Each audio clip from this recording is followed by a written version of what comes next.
Good afternoon, welcome to the Nation Online TV. My name is Yewande Fasan. Joining me in the studio, it's not politics as usual. Today it's going to be a phenomenal session with a prolific writer. A 10-year-old prolific writer. You don't know what is coming. His name is Osaivbie Edmund Izedonmwen, and I want to believe I got that correctly. He's in the studio to review his book. It's amazing to see a 10-year-old write these days, and not just write. When you write accurately, you know your words, you know how to praise your words, and you put them in the right positions. Welcome, as I welcome Osaivbie Edmund Izedonmwen to the studio. Thank you for coming. How are you today? I'm fine. This is the loudest I've heard you speak, and it's quite impressive. How are you?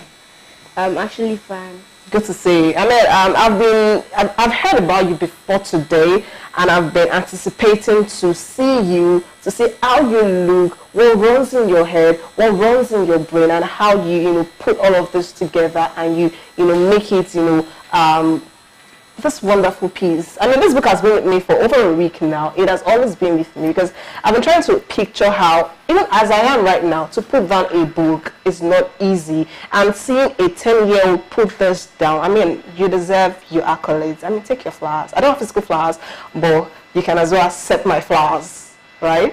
Mm-hmm. Thank you for joining me. And he's not the only one here with me in the studio. He's with his beautiful mom. They'll say behind every successful man, there is a woman, and this is not just a woman, this is a mother, a supportive mother. Join me as I welcome Mrs. Izedonmwen. Welcome. How are you today? Thank you so much. I'm good, thank you. Good to see you, good to have you, and you look ravishing, I must confess. Thank you. All right, so I think we should just begin. I can't wait to hear all of the juicy things going on in this young man's head, and I want to believe that you as a mother, you've been so supportive, and the entire family, and not just you, have been so supportive to ensure that his dream comes through. And before we delve in too deep, I'd like Osaivbie to please give us a brief introduction of himself to the viewers.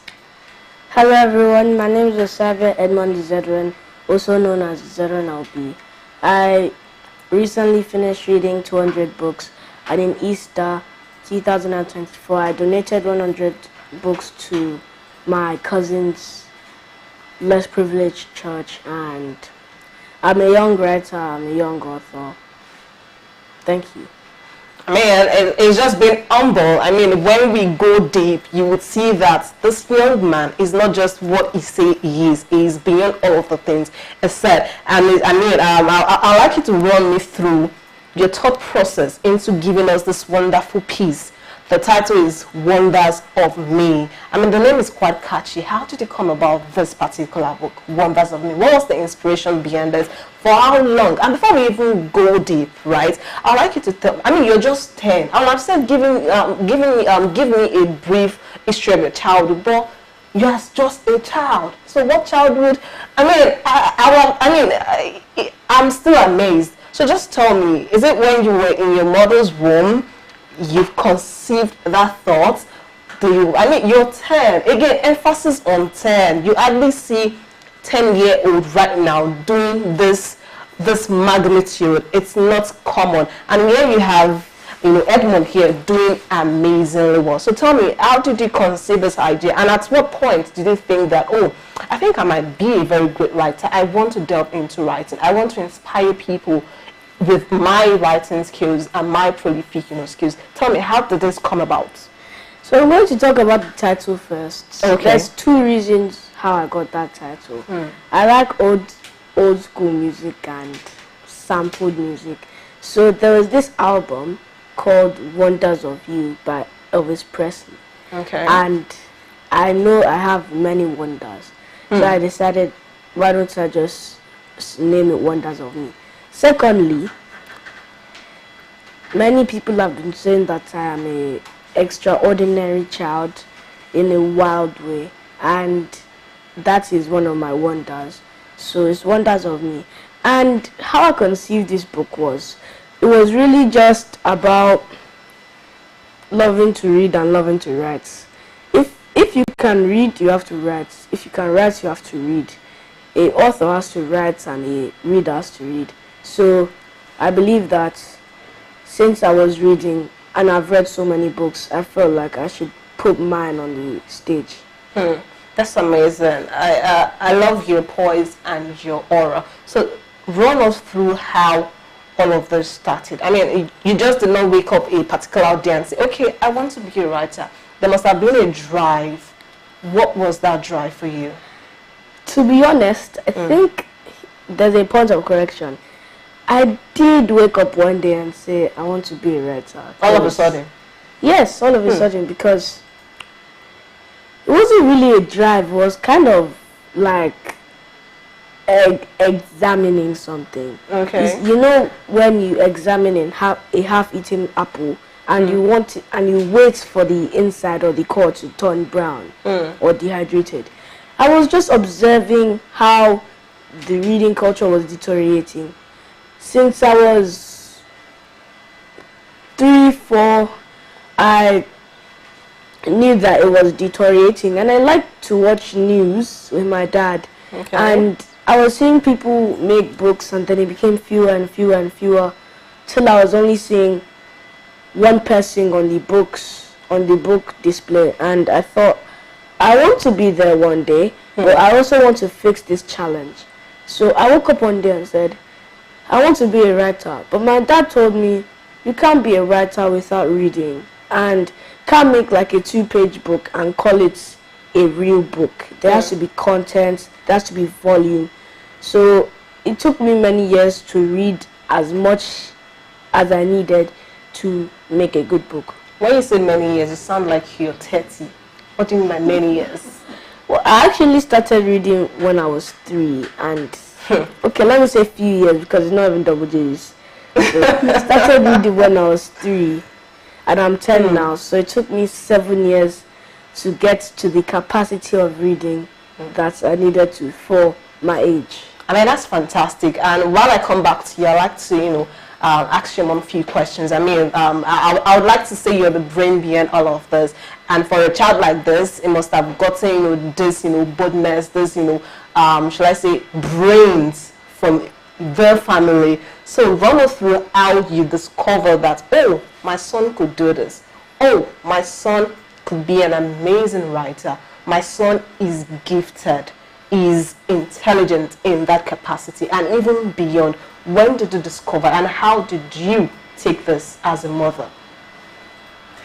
Okay, thank you very much. Sitting and watching him, I'm just amazed. Like, oh, okay. Of course, I mean, on. we all are. I mean. Okay, so I don't know if I discovered, or what would I say. I know that what we do as a family is we read. I'm an engineer. His dad is an engineer, and what we know that works is reading.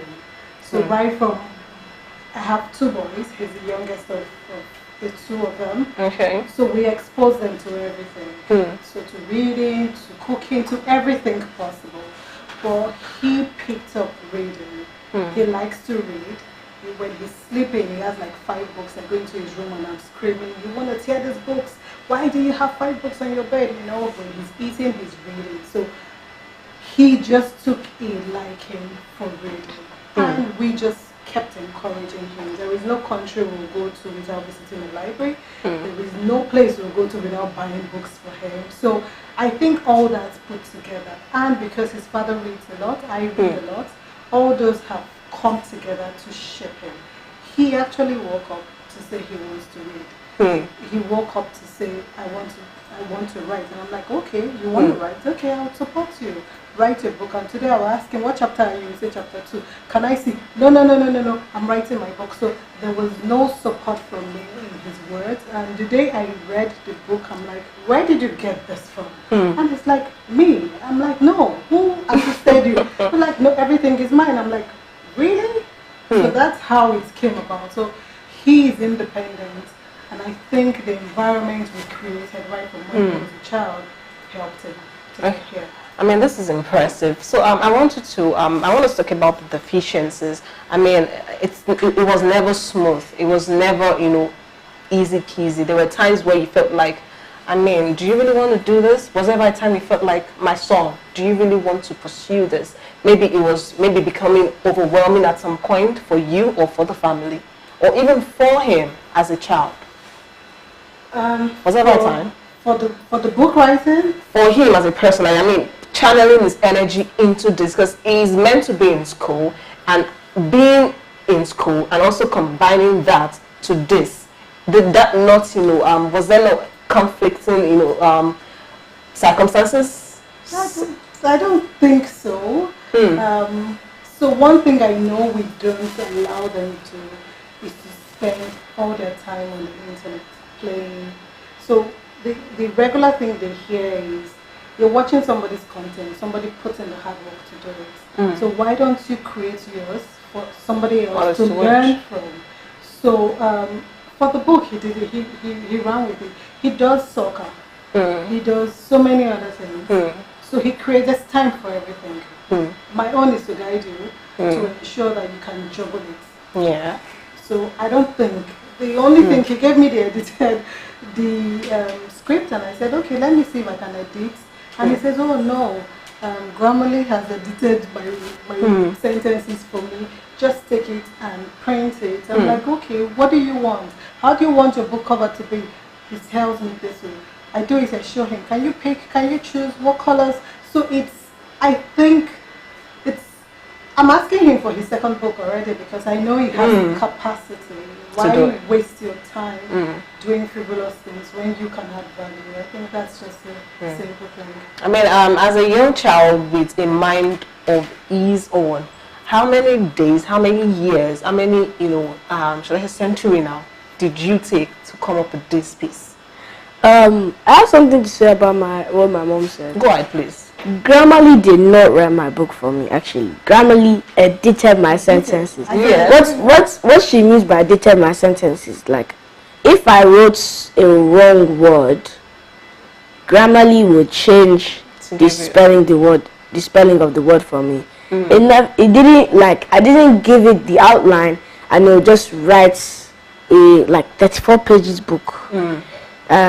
So I didn't this book is your work. Yes. No one is taking credit for it. It's all yours. No. It's all yours. And also, I have something else to say. My mom says I don't play games. I play games, but it's only like, if I do play games, out of 24 hours, I can only spend an hour. I have an Xbox, and I haven't touched it my whole life. So I guess it's just for decoration. It's getting dusty now. I haven't touched it my whole life. But I definitely have a Nintendo. I haven't played with that one for so long. But if I do play games, it's only for like an hour, and I have to regulate it so I can have a balance for studying and life itself. That's pretty impressive. So how many days, months, years, seconds did it take you to fix this? It actually took me, the outline started when I was 8. Okay, 8-year-old. I didn't tell my mom till I was like 8.9, only like a month to my birthday. Yeah, I didn't tell my mom because I was like, I just want to write an essay. I thought it was an essay. Okay. Said, let me just write an essay. This essay, I'm going to show it to my mom. And my mom said, this is way better than an essay. I want you to take a few months to your birthday. After your birthday, I want you to make this something bigger. And this was when we were still in America. Okay. Make this something bigger. So it was an essay for school. So I had to transfer it to my other laptop, because that was my school laptop that the school actually gave me. Because every child has a laptop. They use laptop in the USA. So I had to transfer it to my other laptop, then start typing away. Actually, it took me 6 months, half a year, to write this book. And I think I couldn't have done it without my friends and my family. That's great. So for every writer, there is always somebody that motivated them in a way, and I want to believe that you have a mentor or a role model somewhere that you thought about? Maybe you saw that person and be like, oh, I like to be like this person. Was there ever, like, is there anybody like that in your life? I think it was Wole Soyinka or Sole Soyinka. What's his Professor name? Wole Soyinka. Yes.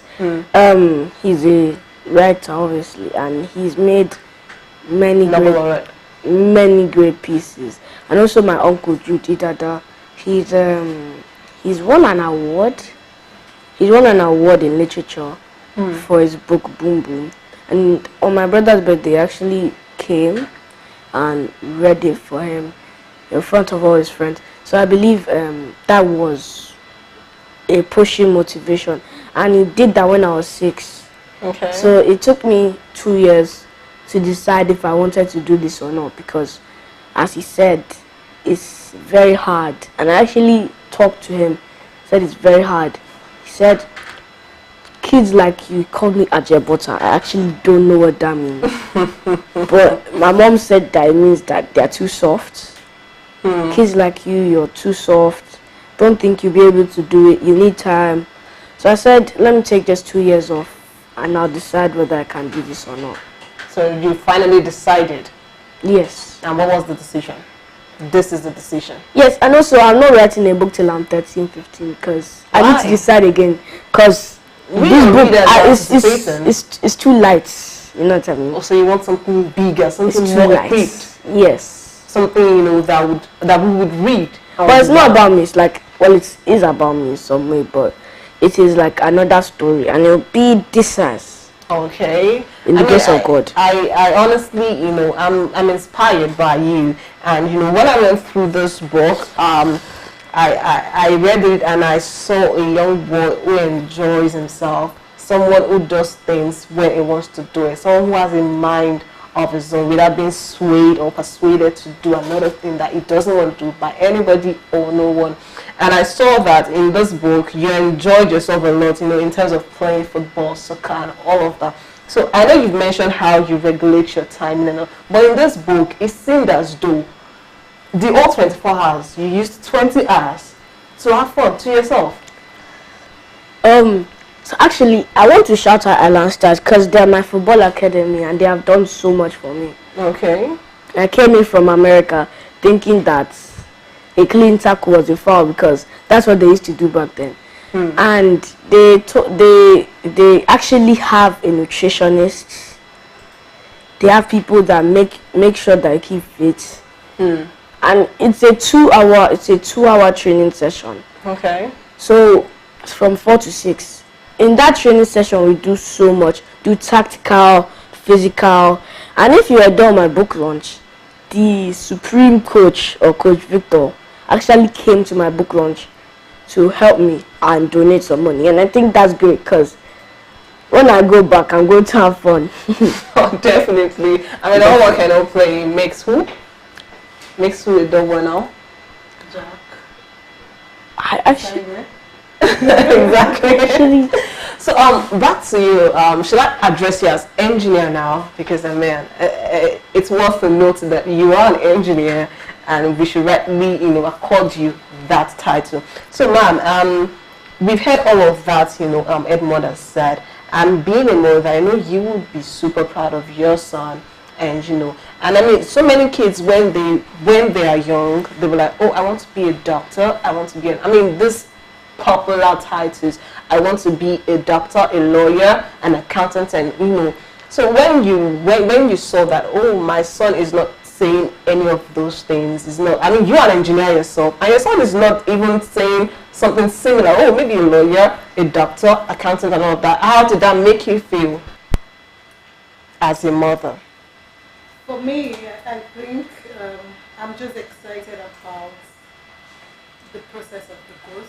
Osaivbie, because yes, growing up at this stage, we would already see a child saying, I want to be a doctor, and so be it, and we wouldn't try any other thing. But I'm excited about how he's evolving, how he wants to do everything, but do it well.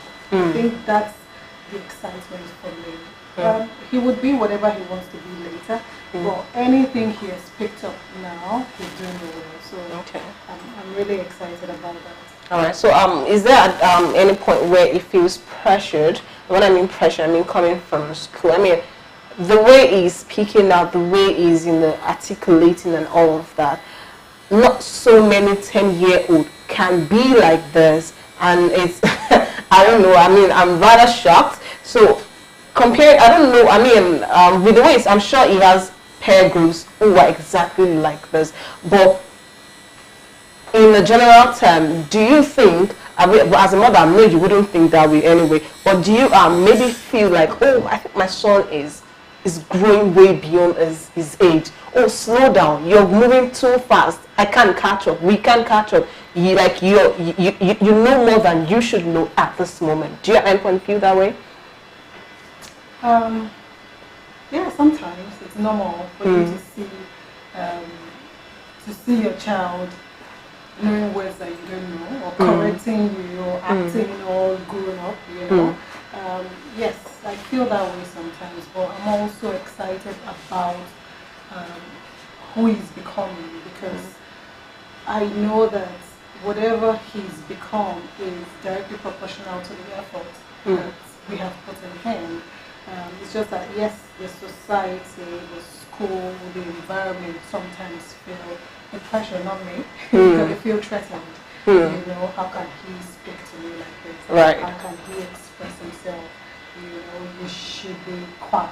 You should nod your head. An adult is talking to you. You shouldn't talk back. Especially in Nigeria. In Nigeria, you know. So yes, we've had that conflict, and I keep telling him, yes, you are in Nigeria. You make your point later. You don't have to make your point as an adult is talking. Yes. So you see that back and forth. But yeah, for me, I don't feel any pressure. It's just the external pressure and helping him regulate that, because you can't actually hold him down, unfortunately, because he reads a lot. So sometimes it seems as if he knows more than the adult in the room. But I tell you that it will be rude for you to keep stepping and correcting. Just, yes, you know, keep it sometimes until you ask. Yeah, so I think it's the effect of reading too much, because he reads a lot. So we're good for now. Well, back to you know, Edmund. Like, speaking of reading too much, and you know, trying to know, you know, get to be familiar with your surroundings and what's happening around the globe. Do you plan or do you intend to pursue this as a career moving forward? I mean, when you're much older, because we see kids whereby when they're young, they tend to do a certain thing. Then at some point in life, they're like, I don't like to do this anymore. I want to upgrade. I want to migrate into doing something else. So do you think that at any point you would, do you have any other passion aside writing? Obviously, I play a lot of football, so I definitely have a passion for football in many ways. But there are some educated footballers. I like how you put it. Go on. There are some footballers that finish school. There are some footballers that come from bad homes, but still are educated enough to know what to do and what not to do off and on the pitch. So if you're educated, definitely you can. If you're educated, definitely. If you educate yourself, definitely you can make a name for yourself. And I want people to talk about me. I'm like, hopefully, with God's grace, I'll be a footballer by then. And I want people to talk to me. Oh, did you see this guy 15 years back? He wrote a book. That's crazy. And that's what I want. That's what I want to happen. Or maybe I'll go on with that, but I can't really tell. Okay, you can't really tell right now if you'd like to pursue this later on in the future. Well, we, your fans, would actually love to see you pursue it. At any point, we'll be excited to see you pursue it. Right? Yeah. All right. So, moving forward, I want you to, you know, how do I put it? In this book, there were times where, you know, you've lived in America, right, for a couple of times, for a couple of years, and maybe you even grew up there. Did you grow up there? Yeah. You've lived, I mean, you know the ways, you know how things are being done there. I am an American. Oh, that's amazing. I love that. Please brag, right? So moving down to Nigeria, how did that, you know, change for you? I mean, it's a different ball game in America compared to here in Nigeria. So how did that affect? Did that affect in any way? Yes, I came to Nigeria and I saw my parents' house. You saw your parents' house. It's obviously. No, I don't get it. Spirits. Obviously, I don't get it. It's obviously, it has big mass. Let me put it like that. It has big size, and I was shocked. Some people are like barbers in America. Okay. Let me dive into politics. Okay. Some people are like barbers in America. They come in here and they are able to afford a mansion. Some people are nannies. Some people are cleaners. They come here. They don't even need a job. They can buy a house off the bat. $50 is enough to get you a Stanley Cup in Nigeria. And Stanley Cups are not cheap. Of course. At all. I can tell. So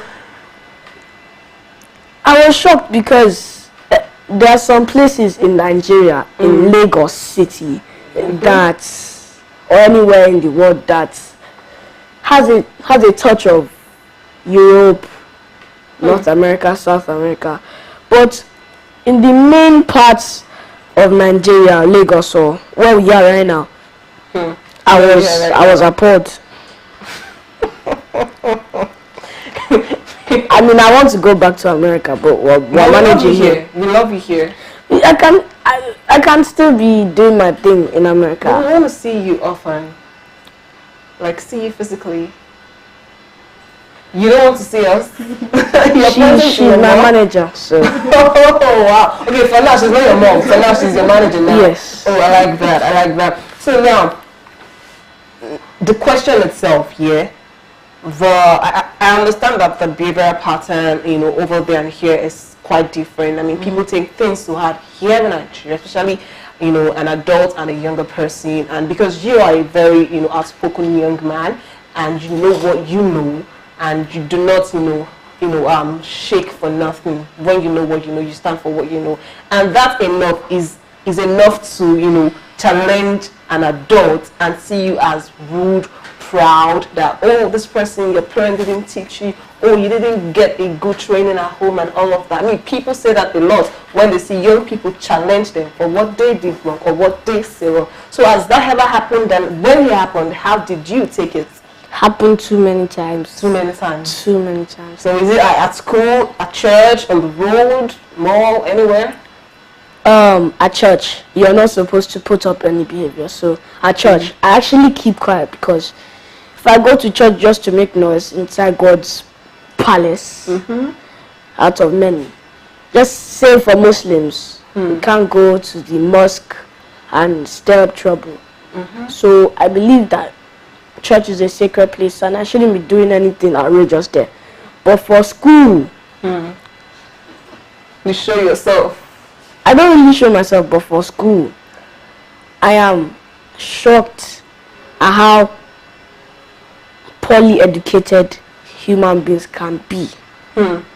Not only Americans, not Nigerians. A boy walked up to me, if you read my book, and started throwing things at me. Oh, I saw that part in your book. I got in trouble. I saw it. I read the part. I got in trouble. The boy who resorted to violence for actually no reason. Do you know what he did? Tell me. Okay, it wasn't in the book. Tell me. Do you know what he did? I want to know. He put my head inside the sink. Mind you, this was in America. Put my head inside the sink. Put hot water on. And like when someone steams their hair. Yeah.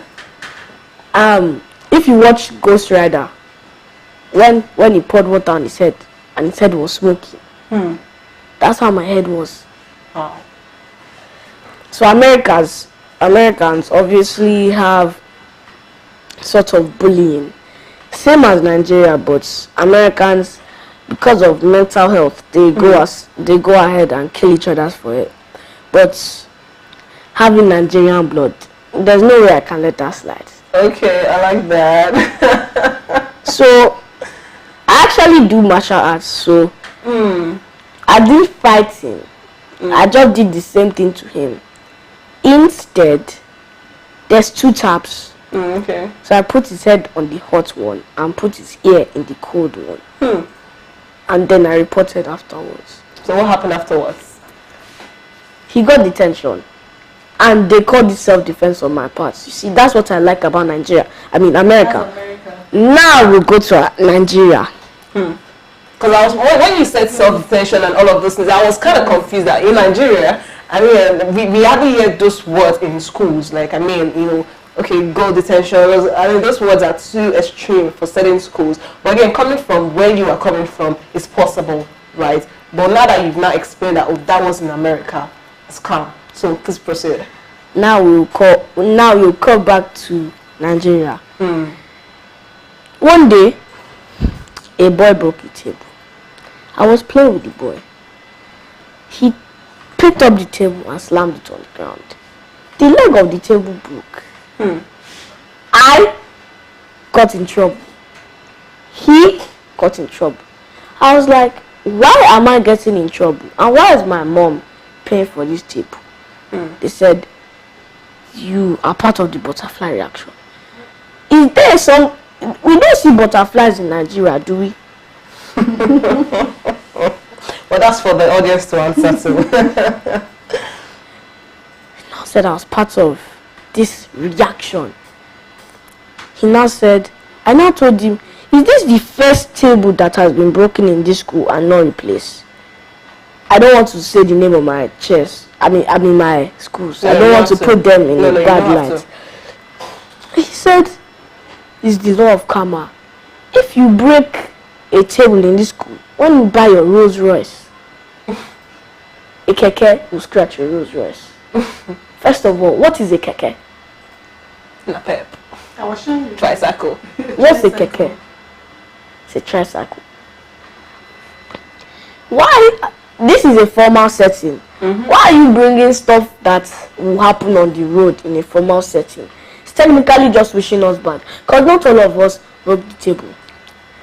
The boy that broke the table, that lifted up the table and slammed it on the ground, was laughing. I told him, bro, I can't be getting in trouble. You better confess yourself, or else we'll see on the playground. I actually didn't do anything to him, but he still lied on me. In America, I say, bro, I'm not talking to you anymore. Just leave me alone, man. Can't eat your PB&J sandwich. But in Nigeria, you like You go into aura for aura, they say. Band for band, they say. Those are our languages. So, having my persona and aura, he ran away. Sadly, we're in the same class. So that was a foolish move. There's no reason to run away because we'll see the next day. So as he got the ball, this is on playground. As he got the ball, if you see this loud tackle, I got the ball. He did. How do you know in all those poor American movies or Bollywood, that you be jumping like this in the air while everything is I mean, we see all of those things do what? He was doing like this, and then he fell down. He got in trouble, and I was laughing at him. Why is he getting in trouble? I don't know. And I've been seeing a lot of autistic children in a formal setting where they are always hitting people. In Nigeria, you can see autistic children in your school, but there's this class full of autistic children. They call it space zone. So it's like, this isn't like anything crazy, but it's like a dark room with lights, and they play board games. Which these board games are like that enhance each subject, like English, science, math. They do these board games like in a campfire. You come to Nigeria, autistic children will be playing with children on the field, pushing children, hitting children. And the person that got hit or pushed will get in trouble. While the autistic child will do, stick their belly out. And then, like, why did you play with this autistic child? But if I now tell the autistic child to stay in class, the same teacher would tell me, why did you tell him to stay inside? Does he not have a right? Do you think that you're bigger than me? So that's a big difference. If we want to, isn't Morocco in Africa? Morocco is in Africa. Yeah. Morocco is a wonderful country. If you've ever been there, Morocco is a wonderful country which has architecture. It's like the Turkey of Africa. You come to Nigeria, I don't know which country I can use to explain it. Which other country I can use to explain it. Thank you. Okay. Nigeria is the best country, you know. I mean, my engineer can testify. Of course. Do you get me? Mom. You're Nigerian. Mom. You're born in America. The economy is No, you're not. It's okay. is disintegrating. No, it's not. All this English you're speaking, be coming down. Do you get me? Be This is coming why you down. make your money. I mean, this is your own country, regardless. But we love it for you, right? So you were able to, you know, you can manage bullying if you come across. Not even like it could be later on. You know how to, like you said, maybe you have the self-defense skill or something like that, when nobody dares to, because you're too intelligent for anyone to just want to see you and be relaxed. Many might want to be challenged by your intelligence, and I'm glad that you are a young man that can defend himself regardless of whoever the person is without feeling intimidated or scared. Not until you wait for your mom to come to your defense. I mean, we have children who would wait for their mom. Oh, when my mom comes, I'm going to tell my mom before they can react. And not reacting in a bad way or be violent or resulting into fighting. No, not that way. But there's a way that you will stand for yourself, and next time whoever does it will know that, oh, I shouldn't, you know, come close to Edmund in that, you know, regard. And that's pretty good. And maybe this all stems off from, you know, the exposure you've gotten right from when you were a child. And why do I keep saying that? You are still a child, but an amazing young child. I mean, not just a child, not just a random child. You are a gifted child. But I think that, you know, makes the difference here. And I'm pretty, you know, excited to have you in the studio. So, my engineer. I actually have one more thing to say. Oh, go ahead, please. I am not just an ordinary kid. My school is a Kobe school, and they actually want to put me up for recognition in Kobe's. Not only that, I am the ambassador. I have been appointed to be the ambassador. Are you hearing? Ambassador is talking. Are you hearing? Please listen. We are with you. I am the ambassador of bullying in my school. My class was actually supposed to. Again, what class are you in? Year 5. Say to the camera. I'm actually year 5. I entered year 5 in last year, and I'm going to year 7. But my brother actually entered secondary school in year 4. Oh, this means that. Oh. Wow. In Nigeria, you entered that in Nigeria from year 4 to secondary school? Obviously, Nigeria? he's an American, but yeah, I mean, like that happened in this country. Yes, it's meant for him. Like It's meant for. it's. I'd like to meet your brother one day, but go on. So She was asking you a question. She wanted to ask you a question. It was even to you, but I think you wanted to say something. Besides, he's an ambassador. So my school actually loves my presence from what I've been hearing, and in the spelling bee I was getting everything right against. There's no way you will even get it right now. With this book you've written, there's no way you will get it right.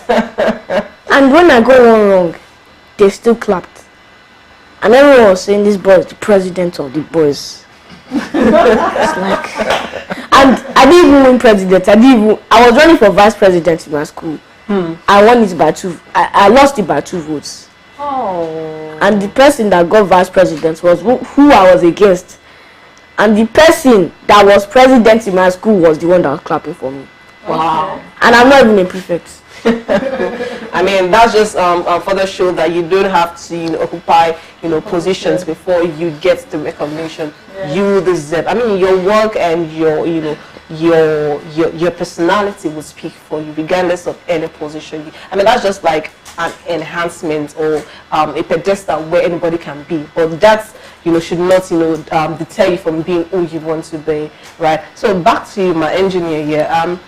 In all of this, I mean, this is a young boy growing to be a better version of himself, and he needs all the support he can get. I mean, not so many people would love to have this opportunity as a child, but not many were opportune to have it. Not many were not many came from that family that could afford it, or even a supportive family, and that's how many dreams went down the drain. And here is this young man who has the family support, the financial capability to ensure that this his dream is coming to fruition and all of that. So moving forward, how do you intend to pursue this, and also what would you even say to people out there who are who have the same dream, maybe not even this dream, any dream whatsoever, but some way somehow they've been they've been demotivated and they just want to quit, and whatever happens.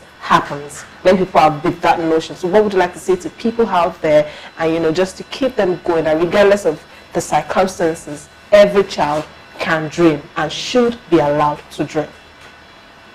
Thank you. I think that there's a gift in every child, and no matter where you find yourself, I'm not sure I have all the monies to support his dreams, but I know that one thing that I have for sure is my time, my commitment, and my support. So I encourage everyone who sees something in their child, and even if you don't even see anything, but you think that the child can do something, you should support, you should give your all to the child, because they're the future of they're the what's the word?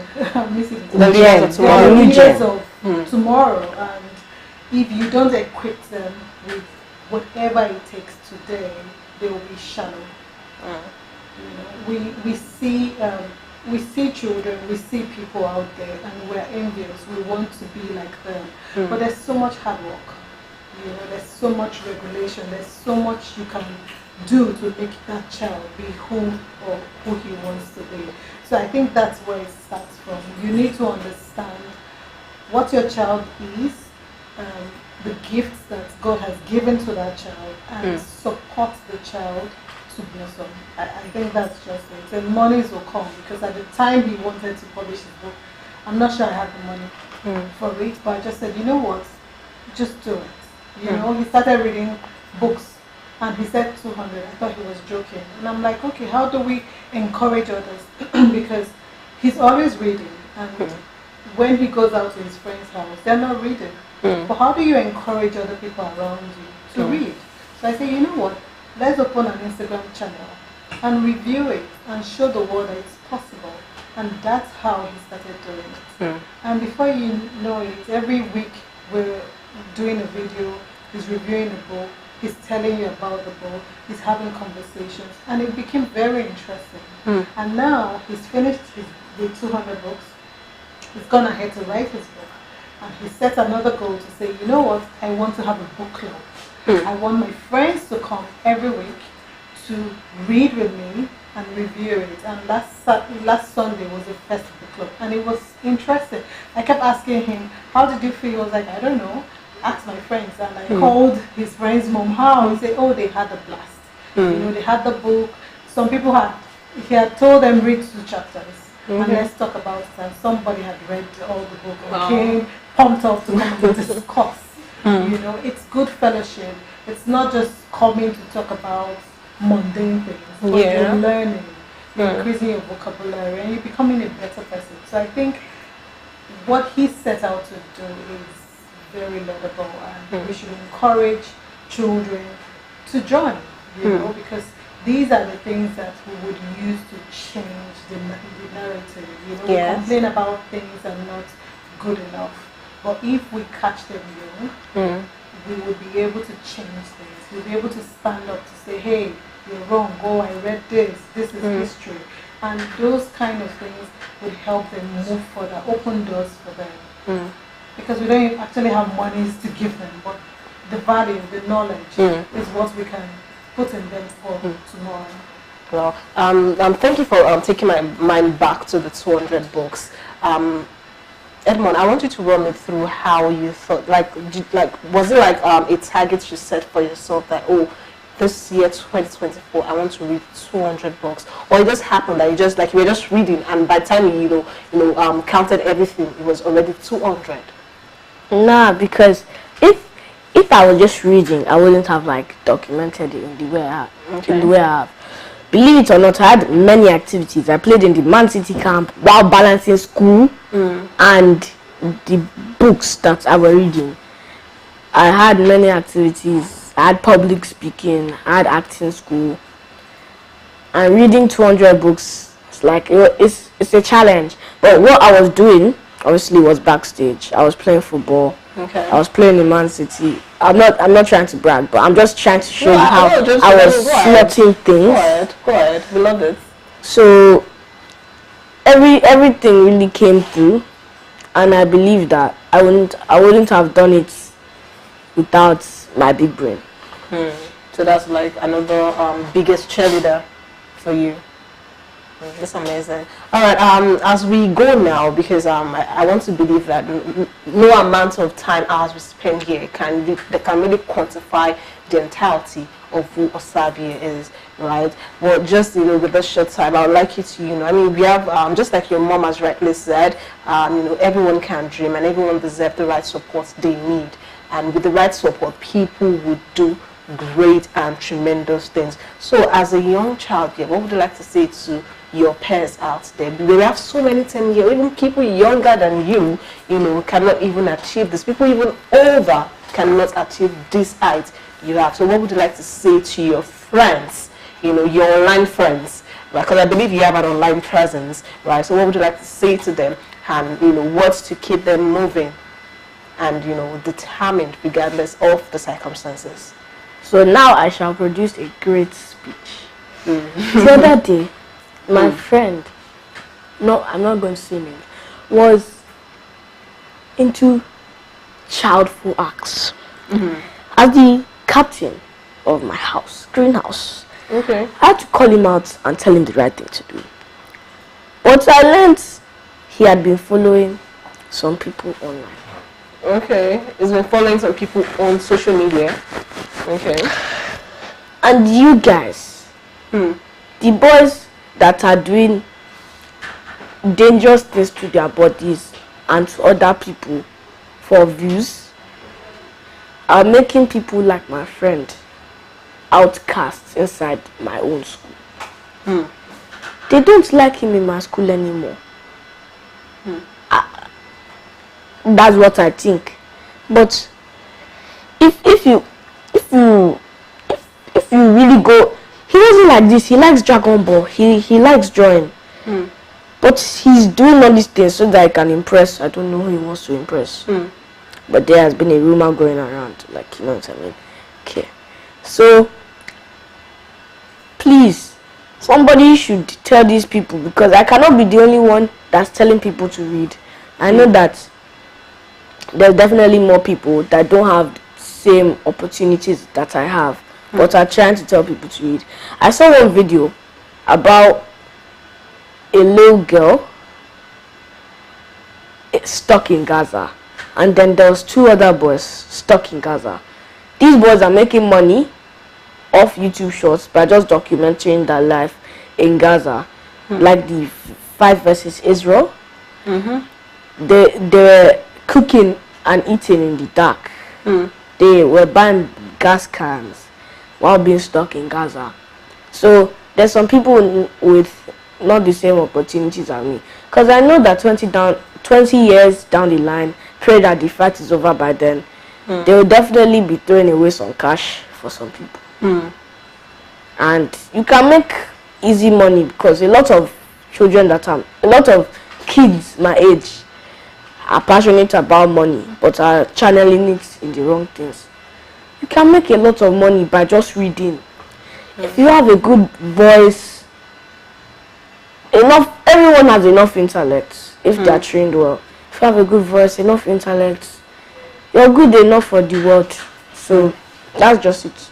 Okay, that's amazing. So in just a very few minutes, or what would you like to say about this book, and also to the viewers, would you like to tell them to go grab a copy of Wonders? Like, is it out there now? Is it out? Is it out now?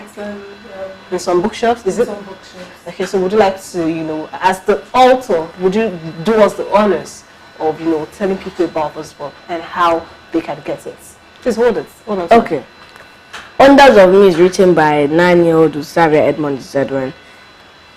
It's an inspiring book that shares a unique perspective about a young boy who is passionate about football and determined to chase his dreams. It celebrates courage, creativity, and the limitless possibilities of youth, proving that no dream is too big and no storyteller is too young. Okay. Osaivbie Edmund Izedonmwen, also known as Izedonmwen, is a young boy with big love for reading. He believes that reading is super important and can help make the world a better place. Osaivbie gets really excited about books, and he wants to share that excitement with others so that they can enjoy reading as much as he does. Ever since he started reading, Osaivbie has been amazed by how books can take one to different places and teach new things. He knows that reading helps people imagine new worlds, come up with creative ideas, and understand each other better.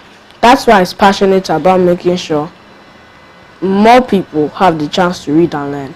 So everyone wants to encourage others to pick up a book and discover how fun and helpful reading can be. He believes that reading helps you grow, learn, and think in new ways. Osaivbie dreams of a future where everyone has easy access to books and education.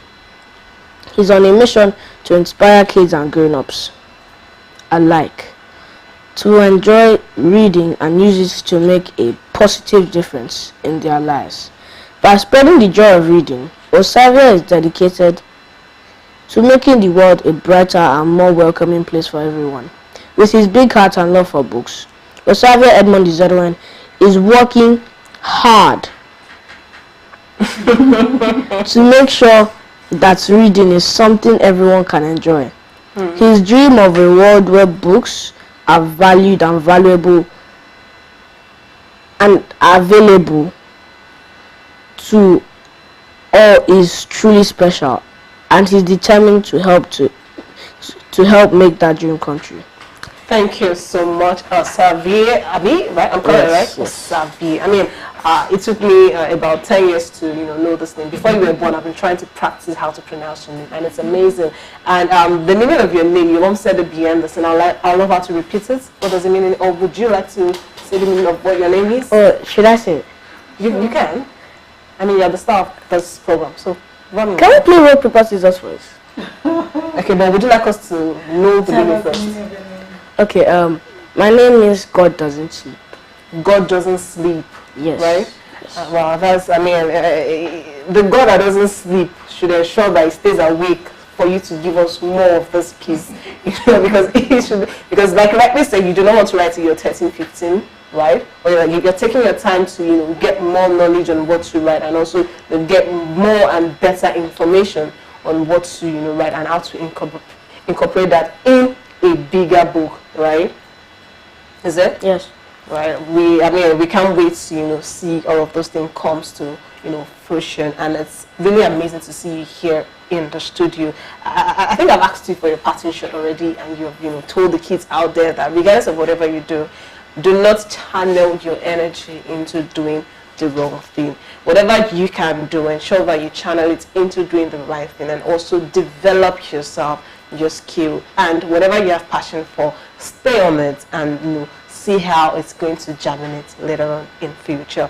And I don't know if my engineer would like to do the honors of just making the young man here have a little rock and paper scissors just as we go, before we go, because I think he really wants to do that. One round.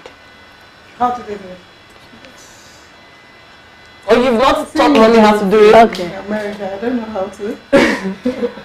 So, There's rock, paper, and scissors. Do scissors. This is scissors. This is scissors. Okay. So paper can kill rock. Okay. Rock can kill scissors, and scissors can kill paper. One round. So, I'll spare you. Mommy 3, is 2, confused. 1. Rock, paper, scissors, shoot. Okay. So. Alright, thank you so much for joining me here in the studio. I mean, all the way from, a very far distance. My engineer and my writer here joining me, to share this amazing, or rather to review this amazing piece called Wonders of Me. And they're not alone, they came with a wonderful person, Mr. Fola. Thank you for joining us in the studio. And to the people behind the crew, the camera, my camera person, my producer, Leko Ali, and many other people here in the studio. Thank you for joining us and thank you for coming. My engineer, thank you for coming. Thank you for having me. Thank you for coming. So we come your way again. I remain Yewande Fasan. Have a great day and bye-bye.